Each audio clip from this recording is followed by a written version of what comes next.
বিশ্ব স্বাস্থ্য সংস্থার WHO দক্ষিণ পূর্ব এশীয় আঞ্চলিক কার্যালয়ের ACARO পরিচালক সাইমা ওয়াজেদকে অনির্দিষ্টকালের জন্য ছুটিতে পাঠানো হয়েছে।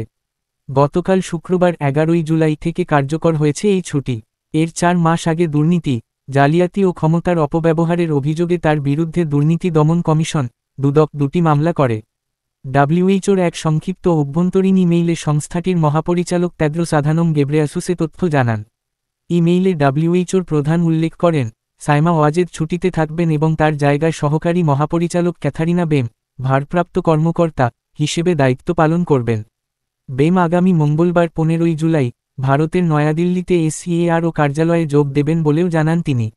জাতিসংঘের দিল্লির একটি সংস্থার একজন ঊর্ধ্বতন কর্মকর্তা জানিয়েছেন, সাইমা ওয়াজেদ পুতুলকে প্রাথমিকভাবে 4 মাসের ছুটি দেওয়া হয়েছে। এ বছরের মে মাসে সুইজারল্যান্ডের জেনেভায় অনুষ্ঠিত ওয়ার্ল্ড হেলথ অ্যাসেম্বলির সময় বাংলাদেশের কর্মকর্তারা বিশ্ব স্বাস্থ্য সংস্থার WHO মহাপরিচালক তেদ্রোস আধানম গেব্রেয়াসুসকে সাইমা ওয়াজেদের ব্যাপারে স্বাস্থ্য মন্ত্রণালয়ের অস্বস্তির কথা জানান। অভিযোগ আছে, ACAROর আঞ্চলিক পরিচালক পদে সাইমার নিয়োগ পাওয়ার জন্য তার মা হাসিনা নিজের প্রভাব খাটিয়েছেন। এরপর থেকেই সাইমাকে ঘিরে বিতর্ক শুরু হয়। গত বছরের জানুয়ারিতে ওই দায়িত্ব পান সাইমা। 2024 সালের জানুয়ারিতে দায়িত্ব নেওয়ার আগেই সাইমার নিয়োগ নিয়ে নানা প্রশ্ন ওঠে।